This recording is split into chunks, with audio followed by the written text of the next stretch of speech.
অবস্থান করছি মহাখালীতে। আর এত পরিমাণ ব্যস্ত আজকে, মানে নির্বাচনকে সামনে রেখে সবাই বাড়িতে যাওয়ার হিড়িক পড়ে গেছে।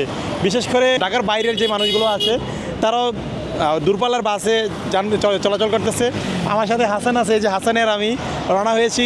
যেহেতু আজকে ফেব্রুয়ারি 10 তারিখ, তো 10 তারিখে রাত 12টার পরে নাকি বাইক চলাচলের নিষেধাজ্ঞা আরোপ করা হয়েছে, সেই জন্য একটু আগে রওনা হয়েছি। দোকান এখনও বন্ধ করি নাই, বাট কিছুক্ষণের মধ্যে আমার দোকান বন্ধ হয়ে যাবে।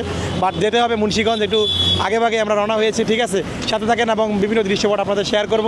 আসসালামু আলাইকুম। দেখতে পাচ্ছেন নিজে একটা বাস পাইছে, অনেকক্ষণ দাঁড়িয়ে থেকে একটা বাস এখানে জনগণ ধরছে। এখন এই বাসে করে সবাই যাওয়ার জন্য প্রস্তুত। আজকে রাত 12টা পর্যন্ত, মানে 10 তারিখ রাত 12টার পর আর বাইক চলাচল করা যাবে না, সেই জন্য আমরা একটু আগে রওনা হয়েছি। দেখতে পাচ্ছেন কী পরিমাণ ছোটাছুটি মানুষের, আর রাস্তাঘাটে অনেক যানজট। আজকে আমরা মহাখালীতে আছি এই মুহূর্তে, দেখতে পাচ্ছেন অনেক মানুষের সমাগম এখানে। এই যে এখন বাজে কটা, রাত সন্ধ্যা 7টা বাজে আর কি। তো অনেক মানুষ এখানে, কিন্তু গাড়ি নেই, গাড়ি সব লোড করা। এখন আমরা রওনা হয়েছি, যাব মুন্সিগঞ্জ। যেতে সময় লাগবে হয়তো বা 1.5 ঘন্টা। আমাদের নর্মাল টাইমে 1.5 ঘন্টা লাগে, বাট আজকে যে পরিমাণ যানজট দেখতে পাচ্ছি রাস্তায়, মনে হচ্ছে 2.5 থেকে 3 ঘন্টার আগে আমরা মুন্সিগঞ্জে পৌঁছতে পারবো না। কী পরিমাণ মানুষ আর কী পরিমাণ গাড়ি! এই মহাখালীতে অতটা বেশি যানজট থাকে না, যদিও আজকে আমরা দেখতে পাচ্ছি অনেক বেশি যানজট। ঠিক আছে, সামনে নির্বাচন, 2 দিন পরই নির্বাচন। তো নির্বাচনকে সামনে রেখে সবাই বাড়িতে যাওয়া হচ্ছে, আমরাও যাচ্ছি। জাহাঙ্গীর গেট আছি আমরা এখন।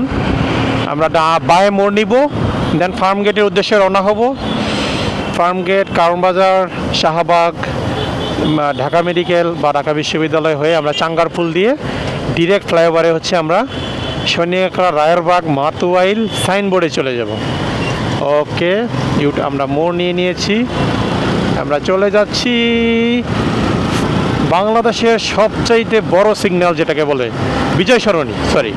বিজয় সরণি সিগন্যালের দিকে আমরা এগুচ্ছি। এই দেখতে পাচ্ছেন মানুষ পায়ে হেঁটে যাচ্ছে, গাড়ি পাচ্ছে না, খুব বাজে একটা পরিস্থিতি। আগেভাগেই ঘোষণা দিয়ে গাড়ি বন্ধ করে দিছে পুরা, মানুষ হাইটা যাইতেছে। কি একটা হ্যাসেল! এখন আমার বাইক আছে, আমি রিল্যাক্সে বাড়িতে চলে যেতে পারতেছি।